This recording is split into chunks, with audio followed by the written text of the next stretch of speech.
Bon, donc ça c'est la première impression autour du M1 Bumplift. En fait, quand on imprime les trucs, on oublie comme c'est petit, quoi. Donc très clairement, quand c'est petit comme ça, alors là j'ai fait l'expérience de le curer avec les supports. Et après, bah, j'essaie de retirer les supports, surtout avec ça, qui est ma pince à photo découpe en fait. Bah, c'est trop dur, ça marche pas. Aussi, vous verrez que dans certaines vidéos, on dit que la résine washable, elle est brittle. Brittle, ça veut dire qu'elle peut se casser. Là, par exemple, vous avez typiquement, vous savez, ça fait comme un silex, comme une face de silex. Bah, c'est ça, brittle là. Mais en fait, là, j'arrive pas à retirer les supports. Euh, donc, en fait, c'est toute la stratégie, on va dire, de conception en fait, qui est remise en cause, effectivement, par rapport à ça. Alors la stratégie de conception, c'est que en fait, je fais, pas mal de parties, mobiles, pour pouvoir, choisir la position que je veux. Par exemple, la rotation de la roue de devant, et cetera, et cetera. Mais en fait, c'est tellement petit, que ça devient complètement ingérable, en fait. Donc, il vaut mieux faire, 1 ou 2 positions, que en fait, essayer de faire, plein de positions et que ça marche pas, quoi. Par exemple, si c'était à refaire, peut-être, sans doute que alors vous voyez là j'ai essayé, typiquement ah zut, alors j'arrête pas de toucher.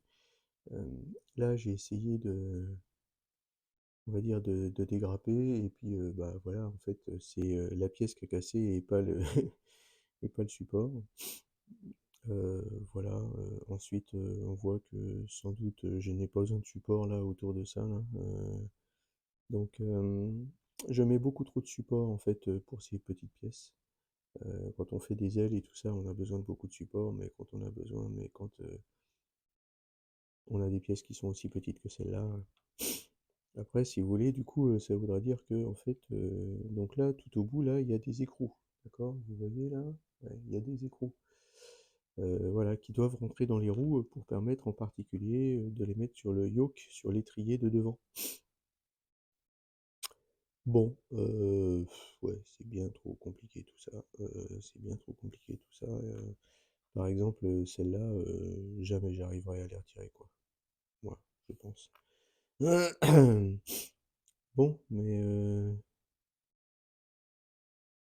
ah, je m'en étais fait deux. Je m'en étais fait deux, en fait. J'avais rusé, je m'en étais fait deux. D'accord. Histoire d'être sûr de pouvoir en avoir un. Bon, bah, on verra. Bon, je vais essayer de continuer à les dégrapper. Ça, c'est la pédale de gauche. Et ça, c'est les petits supports de la plaque, ouais, de la plaque. Franchement, ouais, je pense que support tous les 3 millimètres, c'est ce qu'il faut viser à peu près. Voilà, bref, je vais essayer de continuer et puis je reviens vers vous. Donc j'ai repris complètement la conception, c'est-à-dire que j'avais des pièces beaucoup trop petites et en fait c'est absolument impossible de les gérer, même si vous êtes habitué à gérer de la photo découpe, etc. Le fait de les retirer de leur support et tout ça, ça marchera pas quoi. Donc en gros qu'est-ce que j'ai fait? Ben, je vais vous montrer. Ce que j'ai fait déjà, c'est que j'ai des positionnements, j'ai regroupé des pièces ensemble et je les ai positionnées, puisque le but du jeu d'avoir des pièces séparées, c'était de pouvoir jouer sur différentes positions. Mais là, du coup, je les ai positionnées complètement ensemble. C'est-à-dire qu'avant, j'avais cette pièce-là, ces deux pièces-là et le plateau. Et maintenant, j'ai tout regroupé en un seul. Mais après, il a fallu que je le regroupe d'une part en position basse, c'est ce que vous voyez là, et d'autre part, alors attendez, bougez pas, ça je vais le virer aussi, et d'autre part en position haute. Donc c'est ce que vous voyez là. Donc j'ai cloné beaucoup, on va dire, par exemple, bah, tout ça est obtenu à partir de clones sur lequel j'ai changé l'orientation.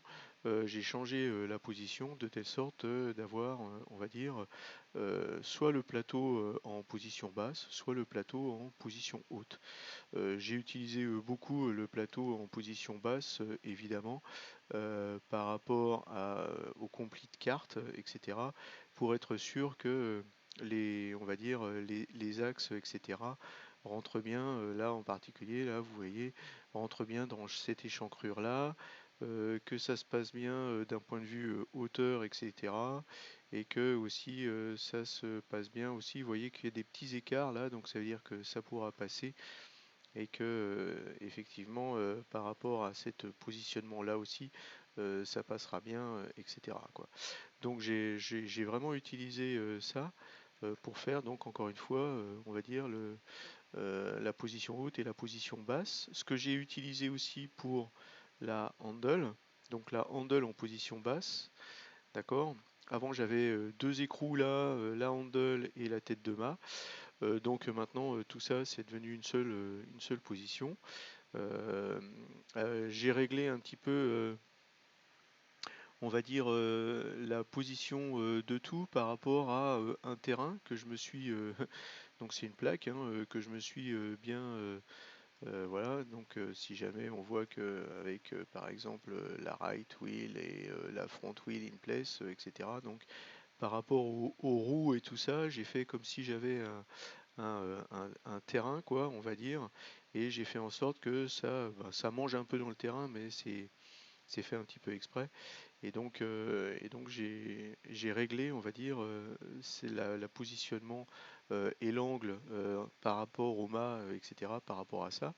Et ensuite, encore une fois, en jouant, on va dire, sur la rotation globale, en particulier de la handle par rapport à ça, j'obtiens ce genre de choses-là.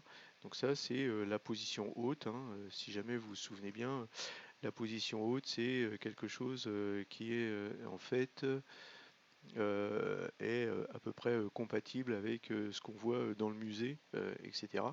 Donc vous voyez que bon, on est à peu près pas mal par rapport à tout ça, quoi. Et donc voilà, j'ai réglé donc avec ça la position haute et la position basse. Alors il y avait un petit peu la même chose avec le problème du yoke. Donc ce que j'ai fait, c'est que j'ai viré les trous, on va dire, de l'étrier et j'ai rajouté, on va dire, les écrous dedans.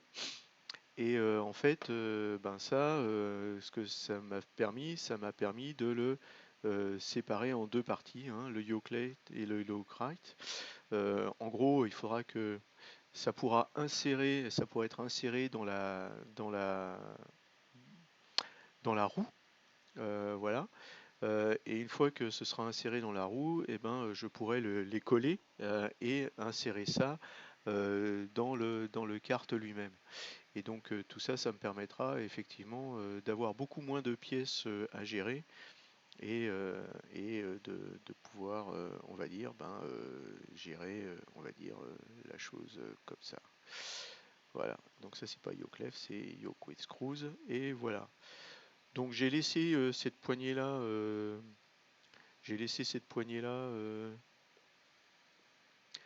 libre, on va dire, parce que ça me permet de régler la position, et puis bon, elle est assez facile à imprimer celle-là, donc j'ai pas trop de problèmes par rapport à ça. Donc voilà pour la reconception de, de mon M1 Bomblift, etc. Bon, ça m'a donné un petit peu de boulot, mais on va dire en une demi-journée, c'était fait à peu près cette reconception, puisque j'ai réutilisé toutes les pièces que j'avais, simplement je les ai collées ensemble, je les ai fusionnées ensemble, et voilà. Donc de même sous Litchi, là, plutôt que d'essayer de m'imprimer, on va dire, euh, un seul carte, puisque en fait ces pièces sont quand même très très petites, eh bien je me suis imprimé, on va dire, plusieurs pièces. Donc là en gros on a de quoi faire deux cartes. Alors il y a ces deux parties-là qui sont des parties assez stables, on va dire. Il y a des boîtes, il y a deux jeux de roues, il y a deux jeux d'étrier. Par contre il y a quatre jeux, deux en position haute et deux en position basse pour la handle du départ, et il y a aussi deux autres jeux pour, on va dire, le plateau en position basse et en position haute. Bah, parce que voilà, il y aura forcément de la casse au dégrappage et tout ça. Et donc, c'est ce que j'ai fait. Et ça, histoire de ne pas avoir 50 impressions à faire. Et donc, bah voilà, on va envoyer ça à l'imprimante. Et puis ensuite, on va voir les résultats. Lorsque j'ai commencé cette série, je n'avais aucune idée de ce à quoi je m'attaquais, pour être complètement franc. Donc là maintenant ça fait quelques mois, ça fait sans doute une cinquantaine de vidéos au moins. Et je voulais vous remercier de me suivre. Et surtout en fait je voulais vous inciter à mettre des commentaires, même si jamais ce sont que des petits commentaires d'encouragement. Parce que pour moi c'est la chose la plus importante. La chose la plus importante c'est le partage des connaissances, des impressions, des sentiments. Et donc, ben, j'espère que ces vidéos vous font plaisir et vous donnent envie, en fait, de passer le cap.